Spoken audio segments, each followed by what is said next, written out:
another visitor. Stay a while. Stay forever. Hello, this is Normal69. This is Dominus 5 Warriors of the Fate, and this is the pinnacle of fantasy turn-based strategy game as far as I see it.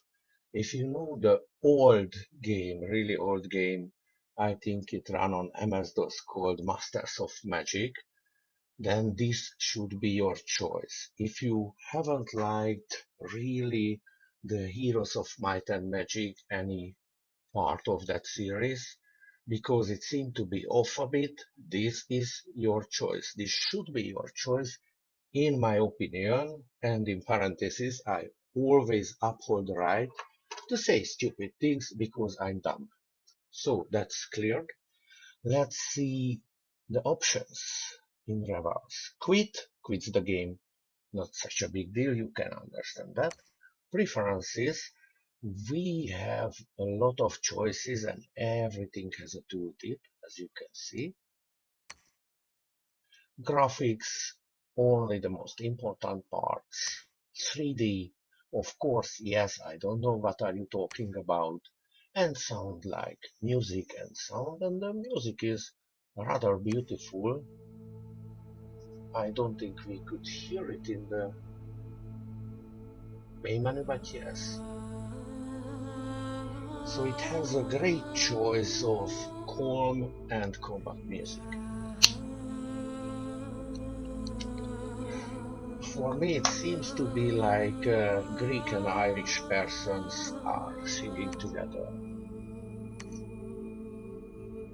But let's take it off, because it drowns my beautiful voice, which your ears are drinking in right now.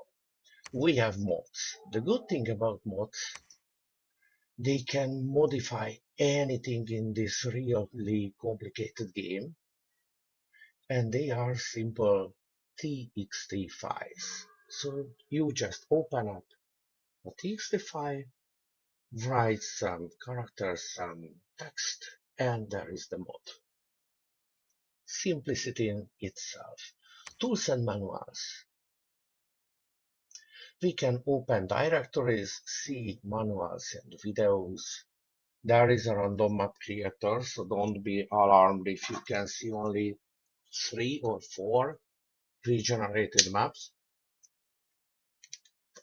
because you can use this really beautiful random map creator and even can use Paint to make simple PNG files, which will be the map. The map is really simple.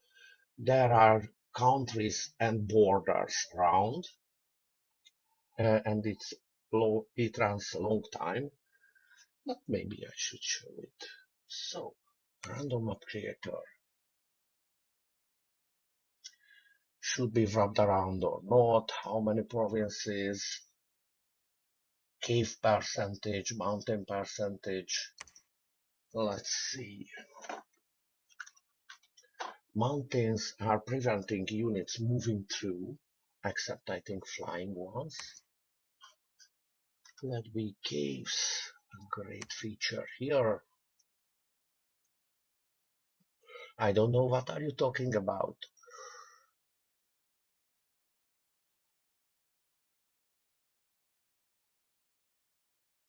And the seas, I think it will be alright, so create a random map. And you would think, okay, that little lines goes through and we are fine, but not. So the map is essentially is a painted map with borders around countries, and one movement is going from one country to the neighboring one, counting movement speed, map movement speed, and of course terrain in the way. And of course method of movement, because if you are teleporting and there is a mountain, that's not such a big problem like when you are on foot with a huge army. Okay, so it runs for a long time, I promise. and after just a few seconds it's arrived. So maybe this is small. Oh, press space to hide show this window. So this is the map. These are the borders. You need to specify the colors, I think, if you just paint it by hand. And it makes nice little decorations here. And it's a rather wide, big map. These are the cave countries. And of course, it's infinite this way. It's a good looking map. I think I will save it for later. No, please don't.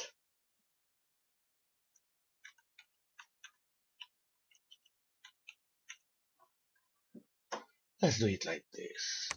Okay. So if we go through the other options, map editor, so you can, I think, paint it. View created pretenders. I already made 2 gods. And this one is, of course, everything has a tooltip, but not always. Sometimes you need to right click and it explains everything. We have moral, magic resistance, protection, which essentially the thickness of your armor. So how much damage gets subtracted from the overall damage when you get hit. Size, it's important. Leadership, magic leadership, undead leadership. Strength, attack, defense, it means how quickly you can evade the attack. So this is evasion by your dexterity, and this is sheer staying power. Precision is for ranged weapons. Combat speed is the movement in combat. Map move in when you are moving on the map. Encumbrance is how much fatigue generated on each turn of the combat. Age is your current age. I'm so young. And after the max age, the unit begins to get old and suffering and get negative modifiers. XP, you can level up. And of course, my dominion, which is strength 6. Order and turmoil, it's natural, it's a little bit productive. Colder has a very strong death aura because we are, I think we are a sunken Roman empire. And people living there haven't recognized that they are dead. So we are an interesting undead, but we have our minds still, and we are coming out from the sea. We are luckier, and we are having a lot of magic because in this game you have, okay, so the main god is dead or missing, and all the other gods and imprisoned creatures by that god or enemies of that god are coming back. Just like this god, which is dormant, which means he sleeps and only appears after a set of time in the game, which gave me point bonuses. And my blessing confers precision for shots, shock and magic resistance, spirit sight, undying, undead command, and half dead. These are good things, I promise. And he has a rod of death and the crown as a base thing. But you can, okay, we don't talk about the disciple games, disciple, because it's more complicated and interesting. But let's see. So, the nations in the game, you can play this game in the early ages when the magic was abundant and the races were young, the late ages when more technological, steampunky contraptions are possible, but the magic is weak because it got developed in the Middle Ages and the early ages. And I'm currently, okay, for the early ages, we have these empires to choose of. So, for example, lizardmen, druids, old Chinese mythology, mythologies from the East, like Aztecs, or demon people, or winged ice people, or another lizard people, fauns and faun, cave dwellers, high elves, ugly giants, Thor and Loki and stuff. And of course the ice giants against them. I don't really know what they are. Intelligent apes, rakasas, onis, wasteland giants, the first city in the world, Phoenix Empire, giants, old ones, under the sea ones. So, and these are our nation. So let's see, what is this? There are so much new things for me. I played only with the 4.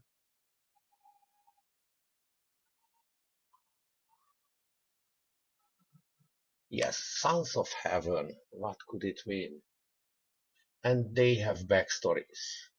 Oh, Russian armies.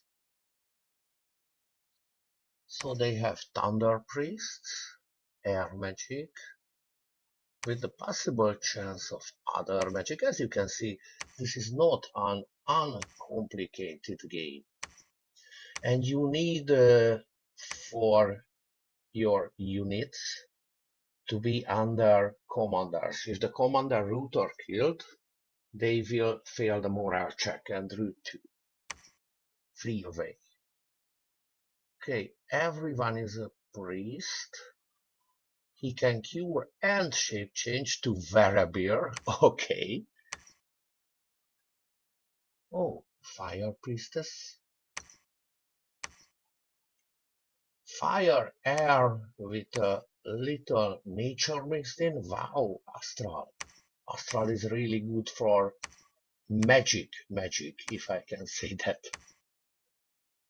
Oh, and of course, every unit needs recruitment points, which essentially means choosing people, and somewhere gold to pay them, and resources to make their equipment, like the ropes and the battle axe.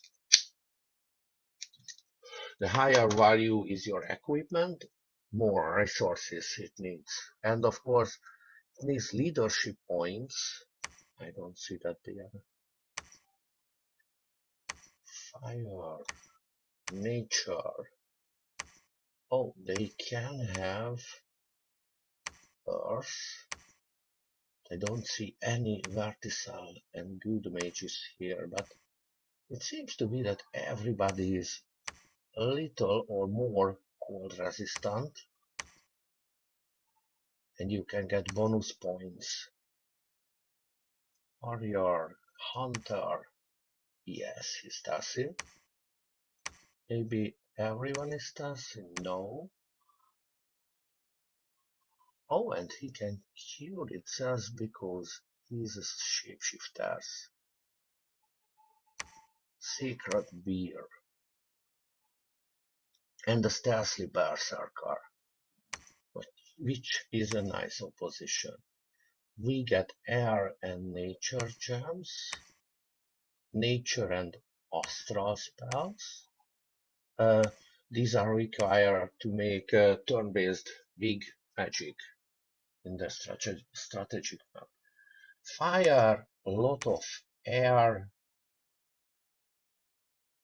lot of nature, 2 air, 1 astral, 1 fire. Okay, so we can now make our deity. It just looks like this. Gem generator, oh wow. Everybody have different kinds of deities. For example, this is the idol of not that what you're thinking about, but sorcery. Spellcaster, Farcaster, wow, wow, wow. Who are you, my friend? Beastmaster.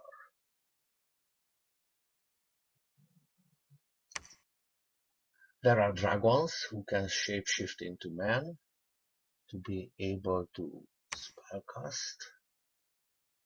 Corpse Eater. Oh, it's not a good thing, because then I couldn't. So these are the simple ones. Frostfather, Great Sage Crown, little ones, which aspire to being gods. These are the bigger ones. They need more points.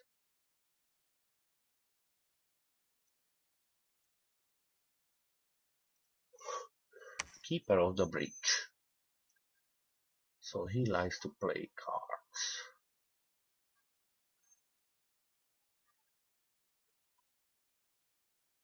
He was the guardian of the great god who disappeared. So he have a chance to become the main god.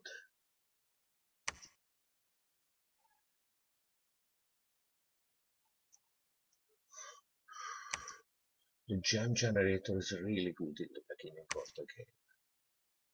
Combat caster. Let's go with this. So you can get new ways of spellcasting: blood, nature, death, astral, stone, water, air, fire. New paths costs 60 points, but raising them is less. And the bless is meted out by, let's do this and this and this,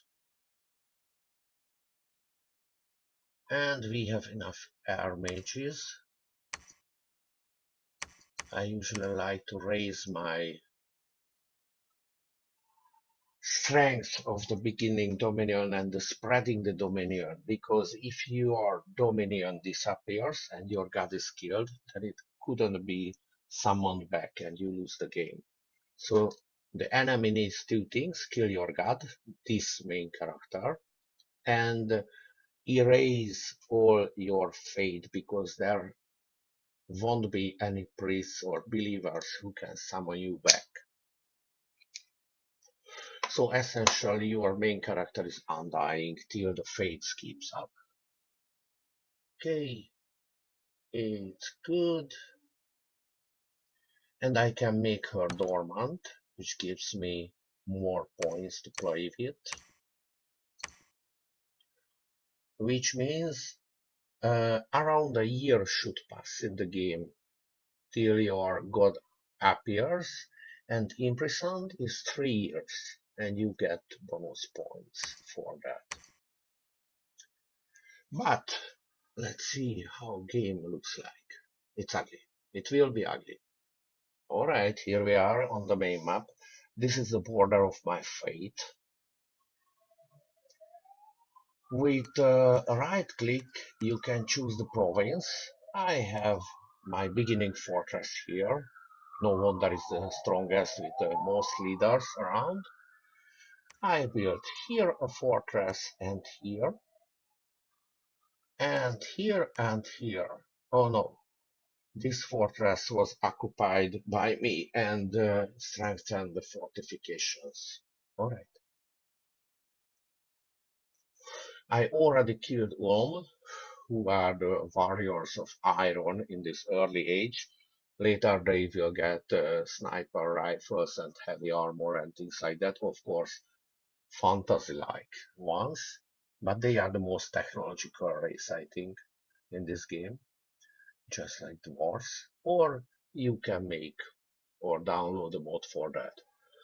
We have Atlantis here, which I have great problems because I occupy this fortress and we are ghosts, as you can see, and an unlucky druid who got transformed to this feeble-minded monstrosity. But for him, but you know, druids are cheap, and using the nature spell of transformation, resulting in huge flying, poison-spewing serpents or yetis or really great eagles, just like at the end of the Lord of the Rings. It's a size 6 one.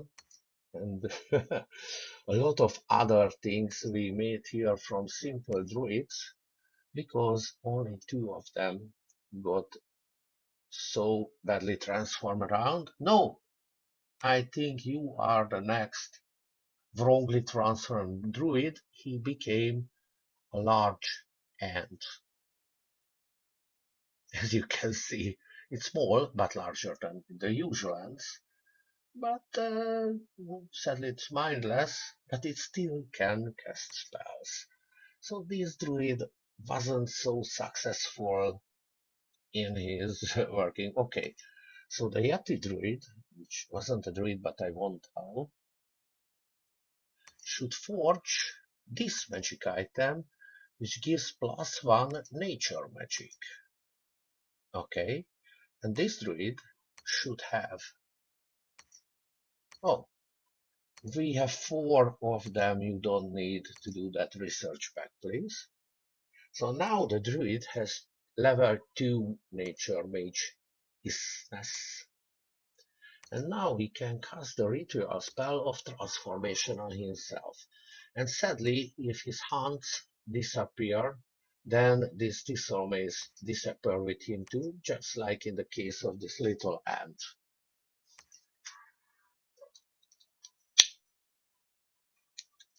And you can summon and cast, and you have every kind of evil or good spells around to do you right.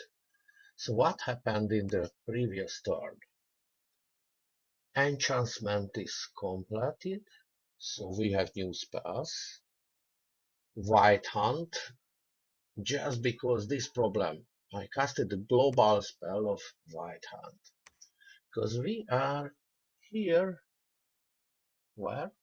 Here, in this castle, and we are undead people, as you can see, really not a lot of undead people, but because we have mines, we can flee the enemy, luckily, so I can get them back, somewhat back, but as you can see, we don't have so much people power here, and the real problem is with this thing that we are undead. And we have a really weak army around this fortification. They only can slowly, really slowly get apart the walls. But they have a lot of priests, and priests can banish undead. So that is a problem for me, because I can't leave this fortress. I only can go in by combating the surrounding army, which is essentially weak. But till we can reach them from the other side of the combat map, they banish us, and that is bad for us. So I'm doing different things, preparing an army of not so undead people here. As you can see, we have trolls and giant scorpions and things like that, gelatinous cubes, huge constructs, and statues, enchanted alive, and the big crawly thing here, lizard. Drake, sorry, but it can breathe anything, only has a huge armor. And I plan to storm this place without with a lot of undeads, but other people mixed in, because we need that. And maybe I should place you here to have a nice run around with my huge creatures. And I hope it will be successful. So let's just arrange some more here, just like you, you, and you. Fine. And now I think we could attack them. Oh yes. She is a really nice person with precision. She can bring this much undead people around her because she has this crown of bones, which gets his plus command ability. And I just wonder if I should or shouldn't leave this fortress fully defenseless. I don't think so. So you should come up here, maybe here, no, only here, and she can't even move, so it's a long time. Okay, and the other thing here, that I cast this weird hunt. The weird hunt will appear and try to kill all the priests of different faiths. So that's why these are special. We tried to kill with the Lord of the Hunt the false prophet who died, and some magical was tried to kill a priest, which were successful, but not so successful against Rashkasha, or Rashkashi, which is a gluttony demon of undead making power of a different nation. And I tried to see a big battle. I think this is a nice one. This was when I tried to go into the fortress. So these are my people. And these are those sodding priests. And they are making my units disappear by his priest levels.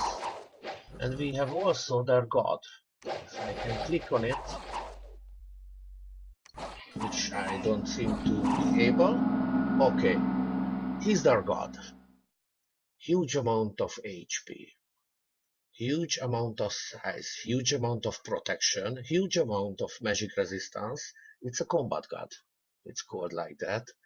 Huge amounts of evasion ability, precision, and it has 2 sets of venomous fangs in its mouth and gets half damage from slashing, blunt, and piercing weapons. It's a little tiny bit susceptible to shock, but cold resistant, poison resistant, quick, do things 2 times in a row in his turn. Swamp survival, which doesn't matter, frost weapons, unsurroundable, and begin to experience a lot and huge magic abilities with gems in his inventory. Gems in combat can make really, really strong spells to be casted. So this is it. And I try to throw fireballs and we are shooting at people and my water elemental goes there. Something happened to this unit. Oh, it's just hungry. So they are hungry. Not like my undead. And we will have a huge fight around here. And we kill some priests. Coming back here somewhere. These are priests which are killing us. Low level ones. This is a bit higher one, and this is the main one. So we are not so quick and we got decimated and our morale is broken, which is a funny thing in the case of undead, but we are not mindless than the usual ones. So we will get decimated every time we are trying to kill them or go through them because of its priests. So the White Hunt will take them, but they work worldwide. So just like St. Nicholas, they should be quick because a lot of units will return to their maker, which is me, by the way. I think. You know, that is the main god. And as you could see, he could set up the army. So this battalion attack the closest ones, this one fire closest and keep trying to keep distance. So everything is automated. To the main hero, you can set up 6 different things. First turn, second turn, third turn, what he should be doing, or it, or she. And you can make generic commands, and after that also generic commands just like you did with your units. So what do you do and on who do you do that what? And you can even position them, enemies always in this direction. Oh, oh, wow. So we can have formations too. Very good. I haven't recognized this. And then after your turn, you get all the setup things. In the case, for example, with AIs or multiplayer game, everything happens at the same time. So if these 3 provinces attack each other, then every province will be empty for the marching in army. And the combat is automatic. You can play it by setting up a server. You can play it by setting up a LAN game or internet game, or you can hot seat. I think all the possibilities of multiplayer in this game, which is really good. Sadly, it's not so cheap, so I'm waiting for people to play. And also I'm waiting for a discount. Maybe I can buy this game to one of my viewers who is interested in this. I don't know. You should make comments under the video. Okay, so just in closing to show you some interesting things. This is my god. He's getting stronger because you can advance. You can essentially defend the province, which means you are just sitting in there protected. Patrol, which actively tries to kill rebels and sneaking units, but not so safe because you are running around the countryside. So, for example, if some unit defended in the fort and another patrols the province, when enemy attacks, the patrolling one gets a combat phase. You can move, pillage. It makes the province worse, but you have instant gratification of gold or resources. Try to hide, research, cast ritual spells. So my mage has this amount, or nation has this much gems which are needed to do these spells. And from conjurations, we can conjure different kinds of units or readers here.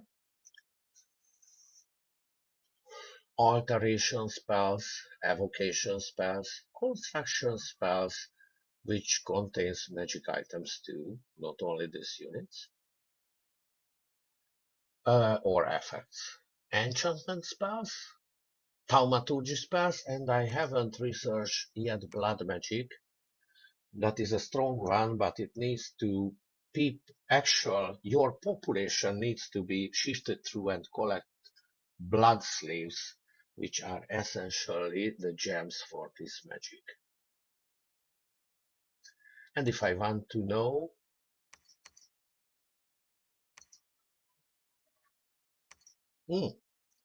then I always can right click, and these are the spells because in the previous list all the spells were not shown which my mage, my god cannot cast. So these are all the spells from the conjuration tree, and I don't like to do this, but rather would do evocation, alteration, thaumaturgy, and then conjuration, construction, enchantment. Just like that. And of course, you can forge magical items, different power levels, different slots, 100, 200, shield, helmet, armor, boot, and the 2 miscellaneous slot. But different creatures have different slots. For example, this mage, giant mage, who ate a lot of mages, so he became one, got the usual 2 hands, feet, body, helmet, and 2 little miss slot and gem slot.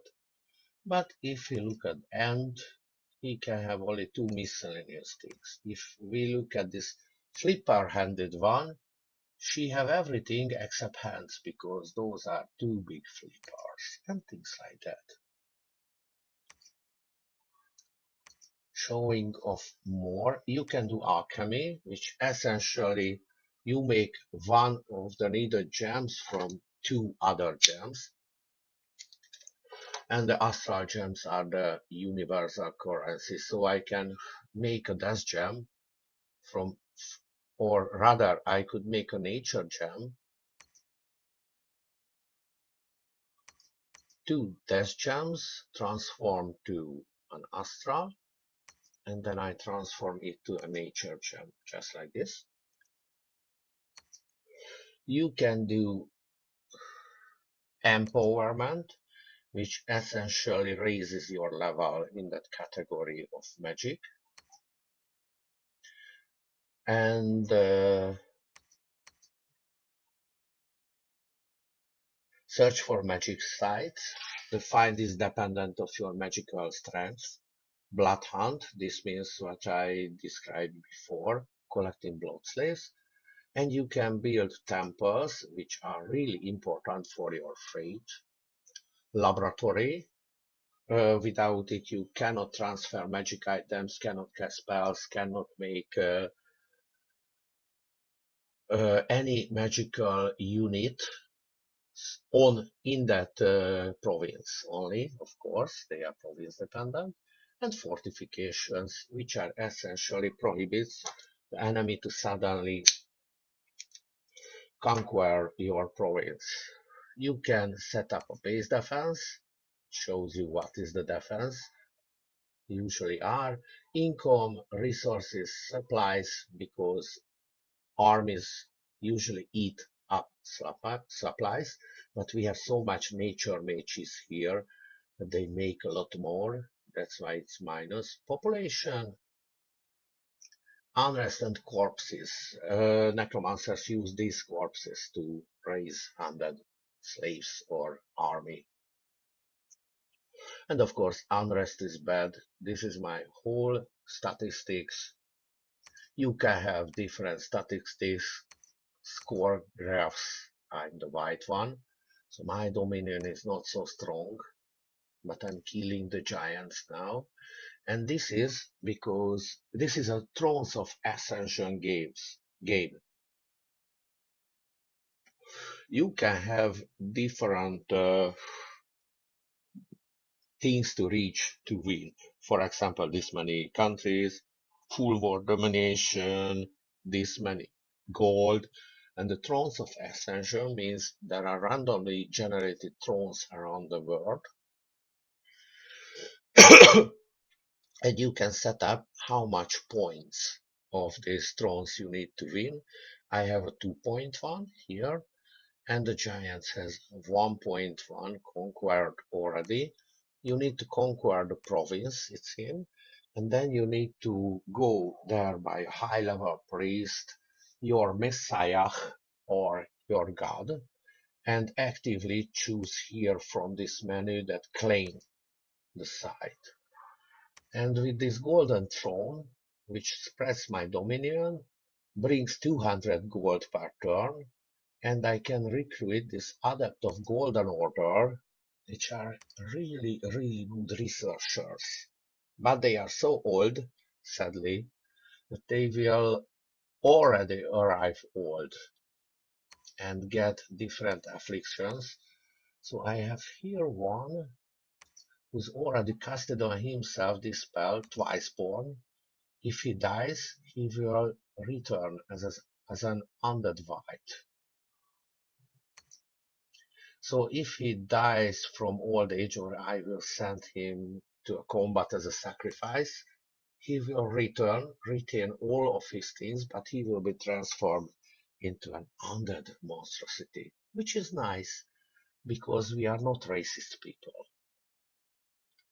So I think that was all the things I could tell about this game. And of course, just remember, if you press the question mark anywhere, it will list you all the shortcut keys you will ever need to use, and it's screen dependent.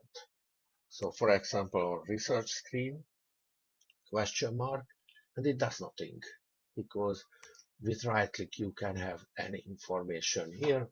But just imagine this game and how much, in parentheses, a lot of things are here for you to discover, fiddle with, and try out. For example, this is a totally different mage than my main god, so she can make totally different things by the power of water, this chalicle. With this chalicle, your leader can bring underwater 100 size point of units in his army. With this mirror, if spies look at your army, it seems to be bigger. Things like that.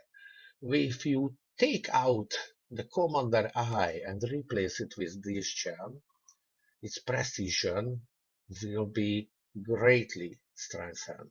But of course, this is cursed because you cannot remove it from your eye socket. We have different kinds of things like that. And of course, this game is wonderful. For example, this is a Boots of Quickness, which is great in combat because you can act 2 times, but you will age 2 times faster when wearing this. And this helmet has a little storm spirit in that gem, which hurls automatically lightning bolts at your enemies. I think this game is just wonderful. And it's a bit of rouge-like because you can save it only when you're quit and continue. So that was my short introduction into a great, interesting, and really, really fantastically made ugly game, which is a turn-based strategy in a fantasy environment. And when you exit, you have this little screen of Hall of Fame. All hail Ilwinter game design, because they made the 5th part of it and every part just come out better. Thank you very much for seeing my video, and please feel free to like, share, subscribe any videos you can see on the YouTube, and maybe it will be mine. Bye bye.